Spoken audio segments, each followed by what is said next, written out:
नमस्कार प्यारे साथियों, हिंदी व्याकरण के अंतर्गत इस क्लास में आज काल बताने जा रहा हूँ। विभिन्न प्रतियोगिता परीक्षाओं के लिए अति महत्वपूर्ण है, जैसे रेलवे ग्रुप डी है, झारखंड उत्पाद सिपाही, Delhi police, TGT, PGT, net, GRF, सभी परीक्षाओं में यहाँ से 2-4 प्रश्न आपको जरूर आएंगे। काल को ध्यान से पढ़ेंगे और गारंटी है कि आप सफल हो जाएंगे। कम सब्सक्राइबर व्यूज वगैरह देख करके आप टेंशन नहीं लीजिएगा। फर्स्ट में यहाँ पे काल की परिभाषा को समझेंगे। काल कहते किसे हैं, किस व्यक्ति का नाम है, कहाँ से आया है। तो काल का अर्थ होता है समय।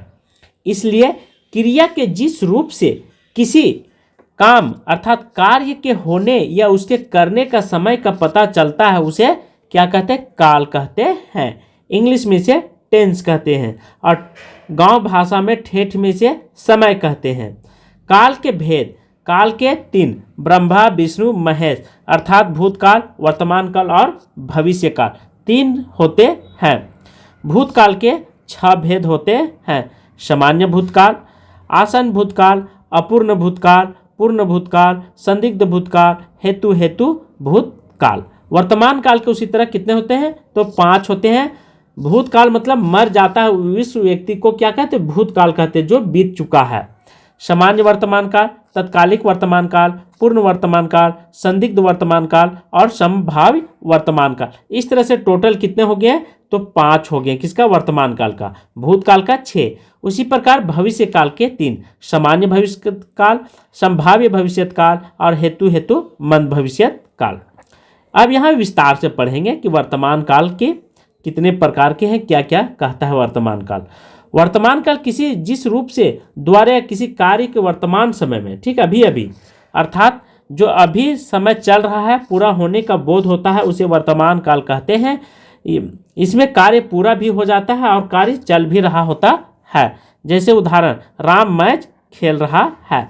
तो इससे पता चल रहा है इस सेंटेंस से, इस वाक्य के, कि राम मैच खेल रहा है मतलब अभी खेल रहा है वर्तमान में काल में, ठीक है। लखन ने अभी वोट डाली है मतलब तत्क्षण में, क्षण भर के अंतर्गत वह क्या किया है, वोट डाला है। तो ये वर्तमान काल का एग्जाम्पल है। यह क्रिया वह रूप है जिसमें क्रिया के होने का समय वर्तमान काल में होता है। इसकी पहचान वाक्य के अंत में तातेती लगा रहेगा। बच्चा बॉल खेलता है, वह पुस्तक पढ़ती, श्याम पत्र लिखता है। सेकंड है तत्कालिक वर्तमान। क्रिया के जिस रूप से यह बोध हो कि क्रिया वर्तमान काल में हो रही है, यह तत्कालिक वर्तमान काल कहते हैं। जिसे प्रिया खाना खा रही है, तो इसमें क्या रहेगा, रहा रही रहेगा तत्कालिक वर्तमान काल में, ठीक है। यह ध्यान रखेंगे, पहचानने का सबसे आसान उपाय है।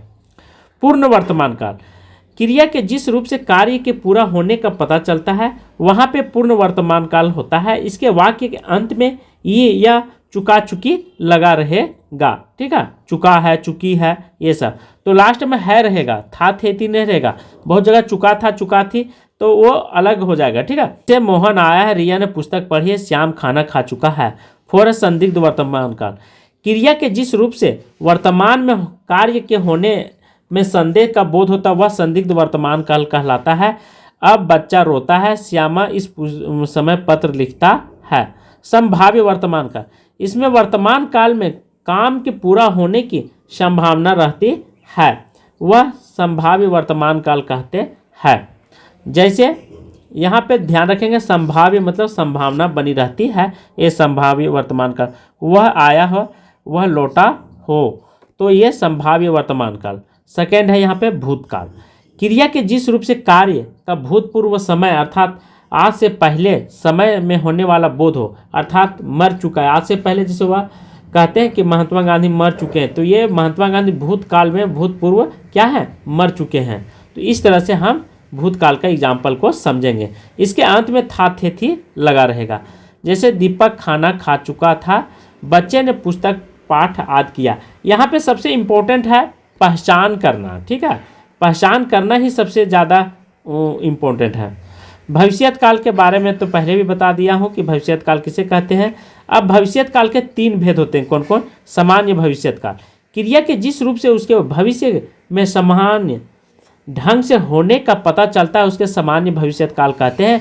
इसमें यह प्रकट होता है कि क्रिया सामान्यतः भविष्य में ही होगी। जैसे बच्चे फुटबॉल खेलेंगे, वह दिल्ली जाएगा, मोहन पुस्तक बेचेगा। सेकेंड है संभाव्य भविष्यत काल। क्रिया के जिस रूप से उसके भविष्य में होने की संभावना का पता चलता है उसे संभाव्य भविष्यत काल कहते हैं, जिससे भविष्य में किसी कार्य के होने की संभावना हो। शायद वह मुंबई जाएगा, परीक्षा में शायद वह सफल हो जाएगा। थर्ड है हेतु मंद भविष्यत काल। क्रिया के जिस रूप से एक कार्य का पूरा होना दूसरी आने वाले समय का क्रिया पर निर्भर हो उसे हेतु मंद भविष्यत काल कहते हैं। मोहन घर आए तो मैं खाना खाऊंगा, वह मुझे लेने आएगा तभी मैं जाऊंगा। तो ये हेतु मंद भविष्यत काल का एग्जाम्पल है। भूतकाल का 6 भेद होते हैं। पहला सामान्य भूतकाल। दूसरे शब्दों में क्रिया के जिस रूप से काम के समय रूप में बीते हुए समय पूरा होने का बोध हो वो भूतकाल कहलाते हैं। जैसे अमित आया था, पहला होता है आसन भूतकाल। ठीक है, ध्यान रखेंगे। सामान्य भूतकाल में क्या पहचानेंगे? अमित आया है, कृष्ण ने कंस को मारा, तो एक किसका एग्जाम्पल है? तो भूतकाल का एग्जाम्पल है। सेकेंड है आसन भूतकाल। क्रिया के जिस रूप से यह पता चले कि अभी कुछ समय पहले पूर्ण हुआ है। ठीक है, भूत मतलब पूर्ण हुआ है अर्थात पूर्ण रूप से मर चुका है। जैसे रीना ने आम खाया है, ठीक है, वह अभी मरा है। इस तरह से एग्जाम्पल से आप समझ लेंगे। पूर्ण भूतकाल क्रिया के जिस रूप से कार्य को पूरा होने का समय का बोध होता है उसे पूर्ण वर्तमान काल कहते हैं। इसमें कार्य तत्काल समय में पूरा हुआ होता है। तो यहाँ पे थोड़ा सा अंतर है। क्या होता है? कार्य को पूरा होने का समय का बोध होता है और किसमें? पूर्ण भूतकाल में। ठीक है, इसलिए इसका नाम क्या हो गया? पूर्ण भूतकाल नाम रखा गया। रावण ने राम को मारा, राम ने रावण को मारा, तनु अमित के घर गई थी। तो ये पूर्ण भूतकाल का एग्जाम्पल है। सेकेंड है पूर्ण भूतकाल में क्रिया के साथ क्या लगा हुआ रहेगा, तो इस चीज़ को आपको पकड़ना है। था, थे, थी, चुका, चुकी, ये शब्द जुड़ा रहेगा लास्ट में। ठीक है, गया था, खाया था। ठीक है, हम लोग कहते हैं तुम वहाँ गया था, वहाँ खाना खाया था, तो इस तरह से आप पहचान कर सकते हैं।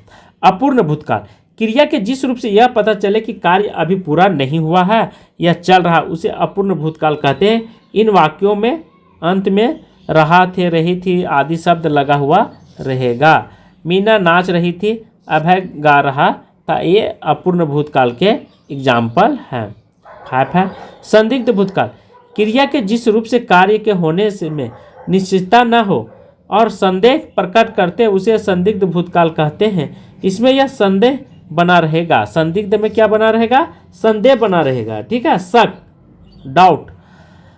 भूतकाल का कार्य पूरा हुआ है या नहीं, इस वाक्य के अंत में चुका, चुकी, होगी आदि शब्दों का प्रयोग होता है। जैसे तुमने सेब खाया होगा, उस समय बारिश आई होगी, सभी ने गाना गाया होगा। तो ये संदिग्ध भूतकाल का एग्जाम्पल है। 6 है हेतु मंद भूतकाल। अर्थात हेतु का अर्थ होता है कारण। जिस वाक्य में एक क्रिया का भार दूसरी क्रिया पर पड़े अर्थात एक क्रिया का होना या न होना दूसरी क्रिया के होने पर निर्भर करे, वह हेतु मंद भूतकाल कहते हैं। इसमें यह पता चलता है कि क्रिया भूतकाल में होने वाली थी लेकिन किसी कारण नहीं हुआ है। यह हेतु मंद भूतकाल का एग्जाम्पल है। यदि तुमने परिश्रम किया होता तो पास हो जाती। ठीक है, तो यह हेतु मंद भूतकाल का, यह बात आप ध्यान रखेंगे। क्या कहता है? हेतु बहुत इंपॉर्टेंट होता है। ठीक है, तो हेतु का अर्थ होता है कारण। क्या होता है? सबसे पहला यहाँ पे आपको रटना नहीं, परिभाषा कभी रटा नहीं जाता है। ठीक है, केवल समझा जाता है। तो इन सभी बातों का आपको ध्यान रखना है। सबसे मेन पॉइंट जो है सो उसको कहा जाता है हेतु में कारण। ठीक है, तो ये ऐसे बहुत सारे एग्जाम्पल आपको देखने को मिल जाएगी। तो आप इस बात को हमेशा ध्यान रखेंगे कि यहाँ पे कारण का पता चलेगा। ठीक है, एक क्रिया का होना या ना होना दूसरी क्रिया का होना या न होने पर निर्भर होता है, उसे हेतु मंदकाल कहते हैं।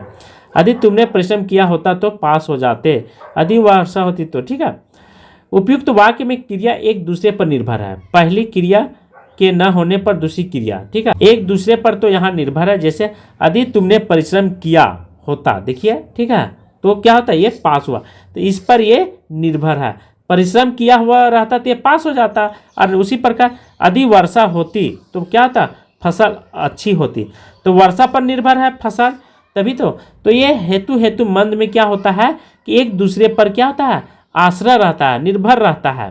ठीक है, जैसे मैं खाना खा चुका था, इस वाक्य में कौन सा भूतकाल है? सामान्य भूतकाल, पूर्ण भूतकाल, आसन भूतकाल, संदिग्ध भूतकाल। तो पहले सेंटेंस को पढ़ने का तरीका सीखिए और अच्छा से पढ़िए कि मैं खाना खा चुका था, तो यह पूर्ण भूतकाल का एग्जाम्पल है।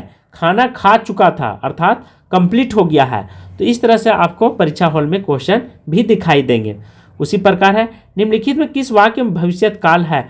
मैं आपकी प्रतीक्षा करूंगा, भविष्यत काल।